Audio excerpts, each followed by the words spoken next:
Good morning, students. Digvijay Singh here. Welcome to the physics class 10th. So आज से हम क्या करने वाले हैं एग्जैक्टली मैं आपको उसके लिए वीडियो बना रहा हूँ. Okay, so we start. Okay, आपकी बुक में है page number 73, chapter number 6, refraction of light. तो आज हम ये वाला चैप्टर यहाँ से स्टार्ट करने वाले हैं. ये और इसके बाद वाला chapter number 6 and chapter number 7 lenses. तो ये दोनों चैप्टर हम अभी स्टार्ट करने वाले हैं. तो इसका एक प्री रिक्विजिट है, आप इस पॉइंट को समझिए. मैं आपको कुछ बताना चाहता हूँ, जो कुछ समझाना चाहता हूँ उसको आप ध्यान से देखिए. जैसे अभी इससे पहले हमने एक चैप्टर अभी ख़त्म किया जस्ट लास्ट में, इलेक्ट्रोमैग्नेटिज्म. उसका हमने एक्सरसाइज ख़त्म किया और उसका एक्सरसाइज में हमने लास्ट पार्ट किया था, आपको याद होगा, ये 12th क्वेश्चन न्यूमेरिकल्स. तो बाकी सारे क्वेश्चंस करने में आपको शायद इतनी दिक्कत नहीं आई होगी, पर ये 12th क्वेश्चन करने में शायद आपको कन्फ्यूजन हुआ होगा. पुराने बच्चों को नहीं, नए बच्चों को, स्पेशली वो बच्चे जो CBSE स्कूल से हमारे SSC स्कूल में अभी आए हैं. तो जो CBSE से हमारे यहाँ पे अभी आए हैं उनको क्यों ये प्रॉब्लम हुए होंगे, देखिए आप इसका लॉजिक समझिए. क्योंकि SSC में 9th में एक है chapter current and electricity.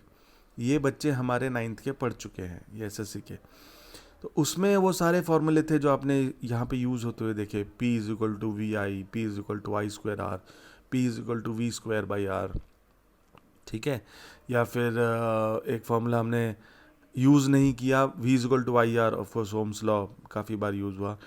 And वो फॉर्मूला यूज़ नहीं किया, पर हमने लिखा था पैरेलल का 1/R is equal to 1/R1 plus 1/R2.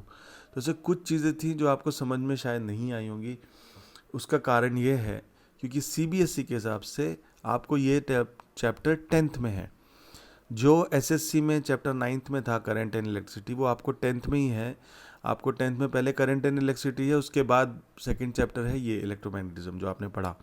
Motor, generator, Fleming's left hand rule, Fleming's right hand rule, right hand thumb rule, electromagnetic induction, Faraday's law, ये सब कुछ आपको सेकंड चैप्टर में है वो.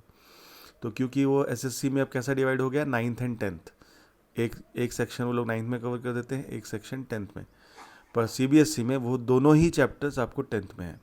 सिमिलरली तो पहली चीज़, पहली एक अश्योरेंस, पहला एक टेंशन फ्री करना है हमारे करंट स्टूडेंट्स को जो CBSE से हमारे पास आए हैं, न्यू स्टूडेंट स्पेशली. क्या आप परेशान मत होइए, ये चैप्टर जो मैंने आपको दिखाया है, I will revise this chapter. मैं आपका करंट एंड इलेक्ट्रिसिटी चैप्टर पढ़ा के लूँगा, स्पेशली आप लोगों के लिए, और बाकी पूरी क्लास के लिए भी रिवीजन हो जाएगा. बिकॉज क्योंकि हमारे भी कोई बच्चे ऐसे खास होशियार नहीं है, तो they can also go through it.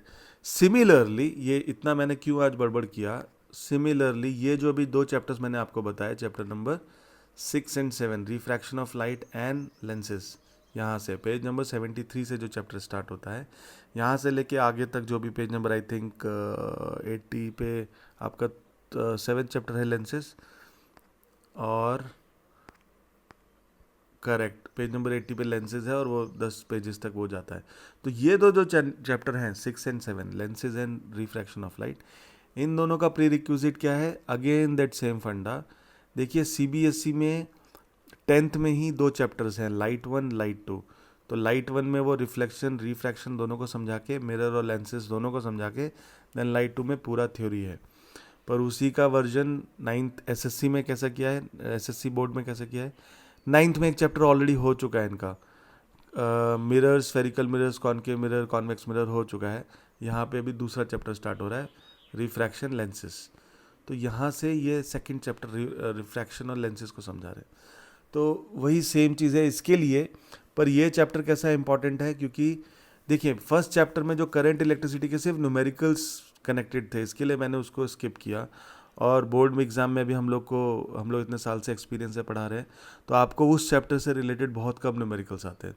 तो इसके लिए मैंने उस पर ज़्यादा इमीडिएटली फोकस नहीं दिया. पर ये चैप्टर की ऐसी बात नहीं है. ये चैप्टर में प्रॉब्लम ये है कि यही जो टॉपिक है लेंसेज और रिफ्रैक्शन, ये एज इट इज़ कनेक्टेड है पहले टॉपिक से. इसके लिए मैं हमारे पुराने बच्चों के लिए रिवीजन लूँगा. फर्स्ट चैप्टर जो था उनका 9th में, लाइट वाला, रिफ्लेक्शन वाला, कॉनकेव कॉन्वेक्स मिरर वाला, और जो CBSE से हमारे नए बच्चे हैं उनके लिए ये फर्स्ट टाइम होगा. तो उनके लिए पढ़ाई होगी पहली बार, और हमारे जो 9th से 10th में बच्चे हमारे ऑलरेडी एग्जिस्टिंग एसएससी के बच्चे थे उनके लिए रिवीजन होगा। सो गाइस ध्यान रखना कि now I will be revising this chapter, तो आप लोग के लिए फर्स्ट टाइम न्यू होगा और हमारे पुराने बच्चों के लिए रिवीजन होगा। ओके, अब मैं आपको समझाना चाहूँगा कि इस चैप्टर में हम करने वाले क्या क्या है। मैं आपको पहले बता दूँ, हम लोग पढ़ेंगे प्लेन मिरर। प्लेन मिरर क्या होता है, लॉज ऑफ रिफ्लेक्शन क्या होते हैं, ये सब चीज़ें आप बेसिक्स हैं 7th 8th में कहीं ना कहीं पढ़ चुके हैं, बट फिर भी क्योंकि चैप्टर का प्री रिक्विजिट है तो हम इसको कंफर्म करेंगे। फिर प्लेन मिरर के बाद उसके इमेज कैसे बनती है, और इमेज बनने के बाद उसकी वो 4 प्रॉपर्टीज़ जो हैं, वो 4 प्रॉपर्टीज़ ऑफ प्लेन मिरर। ये इतना होने के बाद आपको लाइट क्या है, लाइट का थोड़ा सा थ्योरी, व्हाट इज़ लाइट, रे क्या होती है, ये सब चीज़ें। उसके बाद हम देखेंगे, फिर वहाँ से हम कॉन्सेप्ट पे आएंगे स्फेरिकल मिरर के, कि एग्जैक्टली स्फेरिकल मिरर क्या होता है। फिर इसके स्फेरिकल मिरर के टाइप्स क्या है, तो कॉनकेव, कॉन्वेक्स,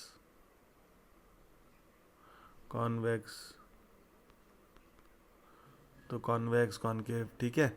फिर वहाँ से हम जाएंगे, कॉनकेव कॉन्वेक्स हो गया, उधर से हम जाएंगे प्रिंसिपल रेज, वो प्रिंसिपल रेज है जो आपको रूल्स बताए गए हैं। फिर वहाँ से हम 6 कॉनकेव के डायग्राम, 2 कॉन्वेक्स के डायग्राम, फिर हम देखेंगे रियल और वर्चुअल इमेज में क्या डिफरेंस होता है। ऐसे कुछ टॉपिक्स हैं हम जो उनको कंटिन्यूसली कवर करेंगे, क्योंकि ये चीज़ें आपको लेंस में भी आने वाली है, लगने वाली हैं, इसके लिए इम्पोर्टेंट है। आप ये समझिए सब कुछ चीज़ें, ये real and inverted versus virtual and direct, ये बहुत ही इंपॉर्टेंट टॉपिक है, ये हर जगह आने वाला है आपको लेंसेज में, तो इसके लिए इसका पहला थ्योरी समझ लेंगे तो ज़्यादा अच्छा रहेगा। फिर देन कॉनकेव में 6 डायग्राम कैसे बनते हैं कॉन्वेक्स के, और फिर फाइनली मिरर फार्मूला, मैग्नीफिकेशन, छोटा m, मैग्नीफिकेशन एंड देन उसके ऊपर न्यूमेरिकल्स। तो यहाँ तक हम इसको रिवाइज करके देखेंगे, और उसी के बाद हम लोग ये चैप्टर नंबर 6 और 7 करेंगे। तो हो सकता है कि मैं आपको अब ये वीडियो बनाने के बाद मैं आपको कुछ first what is plane mirror करके मैं आपको वो लिंक भी शेयर करूँगा। तो होप सो आप ये रिवीजन अच्छे से लेंगे, एंड यू वॉन्ट, हमारे जो एग्जिस्टिंग स्टूडेंट्स हैं उनको ऐसा नहीं लगना चाहिए क्या सर ये तो पुरानी चीज़ है। Please know it is revision for you, और अदरवाइज़ आप मेरा होमवर्क कर दो, I am good, I am okay. अगर आपको लगता है आपको ये चीज़ें आती हैं, वेरी गुड, वीडियो देखने की ज़रूरत नहीं है, पर मेरे हिसाब से वीडियो देखना चाहिए, क्योंकि ये चीज़ें रिवाइज हो जाएँ तो बहुत अच्छा रहेगा। चलिए, थैंक यू वेरी मच, धन्यवाद। तो मैंने आपको ये समझा दिया कि लाइट का कुछ हम प्री रिक्विजिट सॉल्व कर रहे हैं पहले, और उसके बाद हम लोग ये चैप्टर नंबर 6 एंड 7 में घुसेंगे। और don't worry, current electricity chapter में पढ़ाऊंगा आपको न्यू स्टूडेंट्स के लिए। थैंक यू वेरी मच, धन्यवाद।